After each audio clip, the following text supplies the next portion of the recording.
This channel does not promote any violent, harmful, or illegal activities. All content provided by this channel is meant for an educational purpose only. ঝিলের পাল্টা পাটকেল, বেইমানের পাল্টা চোর ডাকাত। অভিষেকের মন্তব্যের 24 ঘন্টার মধ্যেই তাকে টার্গেট করলেন শুভেন্দু। খুঁচিয়ে তুললেন পুরনো কথা। বললেন যে তৃণমূল ছাড়ার সময় তার পা ধরেছিলেন অভিষেক। প্রশ্ন তুললেন যে বিজেপি কেন পচামালকে নেবে। UEM Jaipur is a perfect target for prospective students aspiring for good jobs, good education with future-ready skills.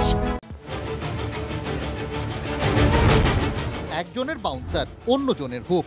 অভিষেক শুভেন্দুর বাগযুদ্ধ ঘিরে রাজ্য রাজনীতিতে আচমকাই চ্যাম্পিয়ন্স ট্রফির উত্তাপ। বৃহস্পতিবার নেতাজি ইন্ডোরে তৃণমূলের সভায় শুভেন্দুর বডি লাইন লক্ষ্য করে বলটা ছুঁড়েছিলেন অভিষেক বন্দ্যোপাধ্যায়। বলেছিলেন শুভেন্দু মুকুলদের মতো বেইমানদের তিনি চিহ্নিত করেছিলেন। ফ্রন্ট ফুটে এসে অভিষেকের সেই বাউন্সারকে মাঠের বাইরে পাঠানোর চেষ্টা শুভেন্দুর। গতদিনে যারা দলের সাথে বেইমানি করেছিল, মুকুল রায়, শুভেন্দু অধিকারী, এদেরকে চিহ্নিত করার কাজটা আমি করেছিলাম। আগামী দিনেও যদি কেউ দলের সাথে বেইমানি করে, এদের চিহ্নিত করে, এদের লেজে গোবরে করে প্যাকেট করে বাংলা ছাড়া করার দায়িত্বটা আমি আমার কাঁধে তুলে নিলাম। আমি এটাকে চিহ্নিত বলবো না, টার্গেট করেছিল, কারণ ও যে বিনয় মিশ্রদেরকে নিয়ে, প্রতীক দেওয়ানদের নিয়ে, এই যে কুন্তল শান্তনুদের নিয়ে, সুজয় কৃষ্ণ ভদ্রদের নিয়ে যে চুরির ব্যবসাটাও ফেঁদেছিল, এই ব্যবসাটা বাধা দিয়েছিলাম আমি। তার লাইফস্টাইল কি, কোথায় ছিল এটা? এই বিয়াদবটার জন্য, এই চোরটার জন্য তো তৃণমূল কংগ্রেসটা ছাড়তে হয়েছে। শুধু এ কথাই নয়, বিতর্কের আঁচে ঘি ঢেলে শুভেন্দুর দাবি দলে রাখতে অভিষেক তার পা ধরেছিলেন। 2000 সালের 1 ডিসেম্বর, আমি 27 নভেম্বর 2000 মন্ত্রিসভা ছেড়েছি। 2000 সালের 1 ডিসেম্বর ও আমার পা ধরেছিল শ্যামবাজার 5 মাথার মোড়ে। সাক্ষী প্রশান্ত কিশোর, সৌগত রায়, সুদীপ বন্দ্যোপাধ্যায়। এটা যতক্ষণ না কেউ বলছে ততক্ষণ ধরে নিতে হবে আমাকে যে এই কথাগুলো রাজনৈতিকভাবে বলছে, এটাও আসল উত্তর নয়। ও দেখাতে চাইছে পায়ে ধরেছে, তার সত্ত্বেও ও চলে গেছে। এটাও কত ক্ষমতাবান ইত্যাদিগুলো প্রমাণ করার চেষ্টা চলছে। তৃণমূলের সভা থেকে অভিষেক অভিযোগ করেছিলেন তিনি বিজেপিতে যোগ দেবেন বলে একটা গুজব রটানো হচ্ছে, বাজারে রটিয়ে দেওয়া হচ্ছে। অভিষেক বন্দ্যোপাধ্যায় বিজেপিতে যাবে। আরে আমার গলা কেটে দিলে কাটা গলা থেকে মমতা ব্যানার্জি জিন্দাবাদ বেরোবে।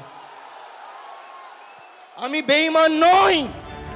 এর পাল্টা কটাক্ষ উড়ে এলো শুভেন্দুর এন্ড থেকে।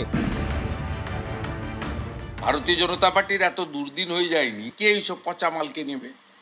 কে বলেছে? কবে কথা হয়েছে? কে কাকে জানিয়েছে? এই যে ফালতু এসব মাল, চোর ডাকাত, 11-র পরে আসা মাল, বড় বড় লেকচার, প্যান্টের পকেটে হাত ঢুকিয়ে। যারা গেছে বিজেপিতে তাদের তো অনেকের নামেই এখনো পর্যন্ত সেই ধরনের অভিযোগ আছে।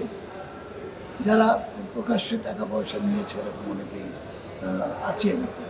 এইসব কথাগুলো খুব আমাদের গুদা বাংলা একটা কথা আছে, ছেঁদো কথা না, এগুলো ছেঁদো কথা।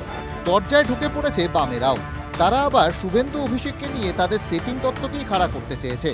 পা ধরেছিল না কি ধরেছিল আমি বলতে পারবো না, তারা চেষ্টা করেছিল যাতে শুভেন্দু থাকে।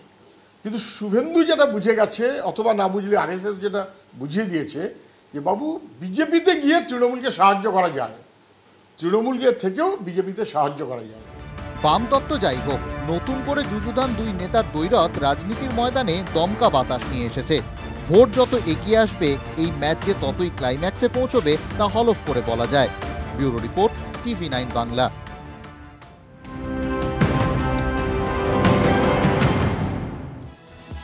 আসলে আবার একটু আসানসোলের খবরে নজর রাখবো। দেখুন, গরম এখনো তো খুব ভালোভাবে পড়েনি, কিন্তু তার আগেই তীব্র জলসংকট আসানসোল পুর নিগমের বেশ কয়েকটা ওয়ার্ডে।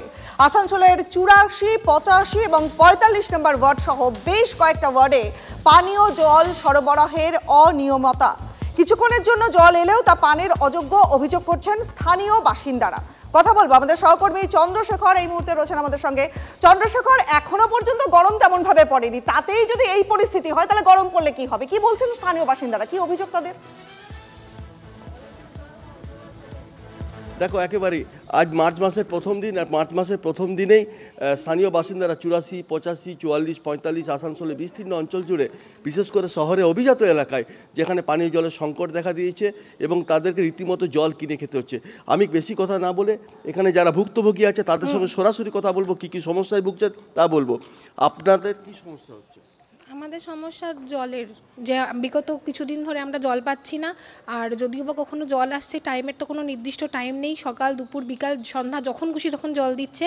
আর দুদিন ধরে যে জল দিচ্ছে প্রচণ্ড ময়লা জল, ঘোলাও না, পুরো কালো জল, আর তার সাথে পোকাও পড়ছে। কোনো কাজে মানে কি করে যে আমরা জল খাবো সেটা আমরা মানে ভেবে উঠতে পারছি না। কোথায় কোথায় গেছিলেন পানি জলের সমস্যা নিয়ে? আমরা গেছিলাম কাউন্সিলরের কাছে গত বছর সেপ্টেম্বরে, কিন্তু উনি তো আমাদের কোনো কথা শুনেননি, উল্টো আমাদেরকে সেখান থেকে তাড়িয়ে দিয়েছেন।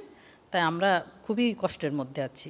এই যে জল পাচ্ছেন না, এবার কি করবেন? মানে কোথায়, মানে একটা তো জায়গায় দোকান থেকে কেনা হচ্ছে জল, কেনা হচ্ছে, এই জল খাওয়া যায় না, এমন অবস্থা না সে মানে না দেখলে বুঝতে পারবেন না। হ্যাঁ, তো তার জন্য আমরা চাইছি, আমি ভাবছি যে আমাদের এই আসছে গ্রীষ্মকালে কি হবে। একেবারেই চন্দ্রশেখর, আসছে গ্রীষ্মকালে কি হবে সেদিকে তো আমাদের নজর থাকবে, কারণ পরিস্থিতি কিন্তু দিন দিন ভয়াবহ হচ্ছে। আসানসোলের মেয়র তিনি কি বলছেন শোনাবো। 3-4 দিন ধরে ডিস্ট্রিবিউশন লাইনের সঙ্গে জুড়ছে, সেই কারণে সাপ্লাইটা এখন এফেক্টেড আছে। কয়েকদিনে মানুষের অসুবিধা আছে, সেই জন্য আমরা দুঃখিত, কিন্তু কিছু করা যাচ্ছে না। কারণটা যেহেতু জল ভালো সাপ্লাই, সেই জন্য নতুন করে প্রজেক্টে কাজ।